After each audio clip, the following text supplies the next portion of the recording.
to you by Nitro, the official sports supplement of the USC. Check it out at nitro.tv. 27-year-old Yves Edwards, 3 years older than the newcomer Nick Agallar, and the reach will be a factor, as it always seems to be when Edwards enters the octagon. Our referee for this matchup, Big Larry Landless, set to get these lightweights underway.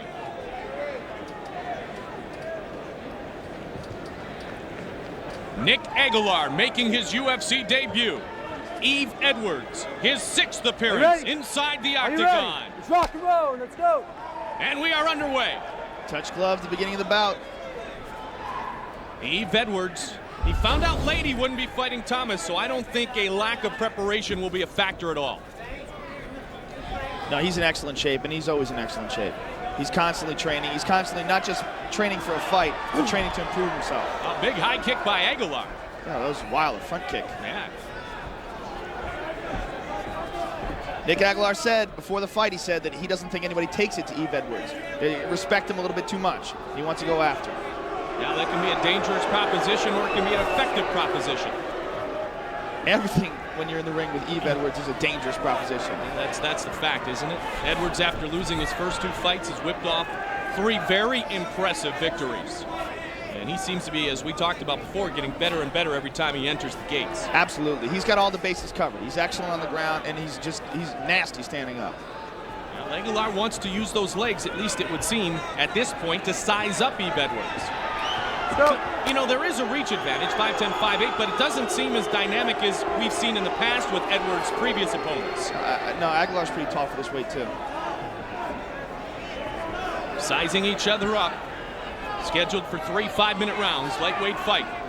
15-2, the mixed martial arts record of Nick Agallar. Yeah, I don't think Yves knows a lot about this guy, so he's probably just trying to feint him a little and see Let's how go, he let's reacts. go, mix it up. Good leg kick there.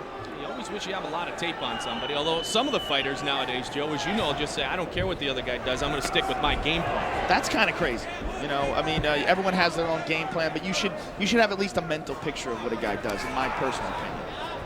You know, scouting reports have worked very well for the camp out of Oregon, Tour, the champion, and Milicic. They look at their opponents as well. Agallar's showing some impressive kicks, although none have landed at this point. Yeah, Yves actually landed that one first, and Agallar was a little off balance when he threw his. Yeah, keeping at least Edwards off balance at this point, as you see there. He slipped. He is. Now Agallar thinking about a takedown. Well, it was a slip, but Agallar, as you said, went right after. Yeah, he's a tough kid. He's going right to him. He's not showing any signs of intimidation. Yeah, this may be the 10th anniversary, but it's an opportunity of a lifetime when you're somebody who wants to get into the UFC and stay there.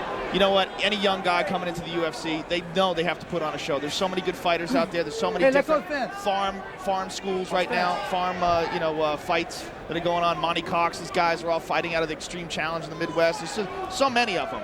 I mean, it's just, there's so many good guys fighting. When you come into the UFC, this is the Super Bowl. You got to put on a show. I love that Agallar says his favorite technique are punches to the face. Let's go, let's go. See if he's able to establish that. Right now, he's got Yves Edwards at least neutralized from getting into his offensive game plan. Gotta use it, let's go. Aguilar's throwing a lot of foot stomps in there, too, which is, something people don't think about too much, but very effective tactic. Marco Ruas was the originator of that. So, Aguilar's a student of the game. On a night where we celebrate the great history of this sport, stop. Names like Marco Ruas mentioned prominently. They're going to break him up. There was no action going. And so they're back to the center of the octagon. 140 remains in round number 1. You can see the welts already developing on Aguilar's left leg. And another one to go with that. That was good. In the inside of the left thigh, Yves Edwards. Again, Dean Thomas suffered a broken hand during his training and preparation. Those two may see each other still somewhere down the line.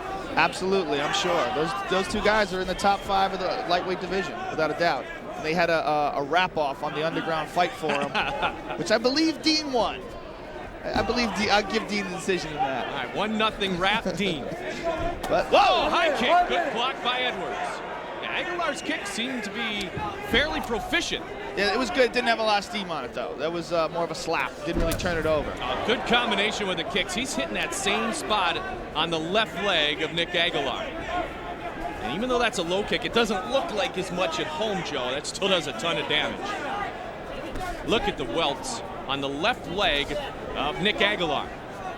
Yeah, it's looking nasty. Those leg kicks, you know, you look at him, you go, well, he's only kicking his leg. You have no idea how much that hurts. It's like when you play a video game and you see your character's health go down immediately. That's what it feels like. Every time you get kicked, like, your power goes down. You just, you know, you still move around, you pretend nothing's happening. You notice the difference between Agallar kicks and Agallar kicks. He's kicking, his kicks are getting there, and he's throwing, but they don't have the same kind of torque that Yves' kicks have. Oh, he slipped. Another slip, but he's right back up. Yves going after him now. So not a lot of engaging in the first round, as Edwards was the one who was able to connect on those low kicks that we described a moment ago. Now, Yves Edwards has earned respect within the community, which is of the mixed martial arts community. We wonder at one point if he won't be nicknamed the Tooth Fairy, as he seems to dislodge some dental work from time to time. The Aaron Riley fight is tough to watch. He fought Aaron Riley and just hit him with just a dozen knees in the face. Aaron had to go through extensive dental surgery after that fight. Still considered one of the best fights in mixed martial arts history. Edwards seems to be a bit more aggressive after discussing things with his corner after round one. Spinning back, but again, as you pointed out before, Joe, not a lot on the potential finish of those kicks. No. And another slip for Yves Edwards. Yeah, Yves landing, though. Look at that leg. Right leg, left leg of Agallar is really red right now. Remember those big kicks that chopped down Tank Abbott from Pedro Hizzo years ago. Yeah, over and over again he's landing, and that's going to mess up Aguilar's ability to shoot. It's going to mess up his ability to punch. It's going to take a lot out of him. And right now, he's just kind of like throwing his legs around. Sure seems as though Agallar wants to line Yves Edwards up, that he can't seem to do so. Why? Well, Yves a much better striker. He's a much better striker. I mean, Aguilar's tough as nails. I mean, look at him. He's like, come on, hit me again. But that doesn't do any good. All right, Aguilar's a wrestler. He should be trying to take Yves Edwards down. Standing up, he's going to get crushed.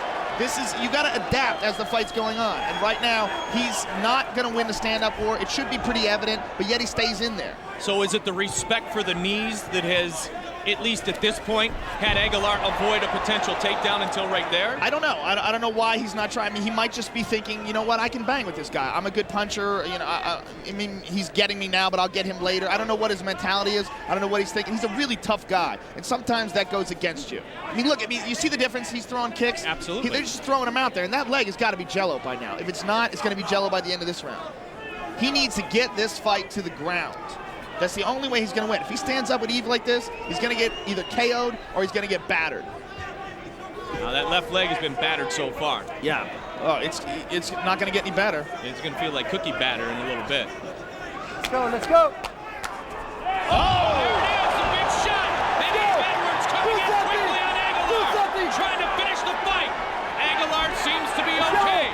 He's defending as Edwards now takes it over, and the fight is over. The fight is over.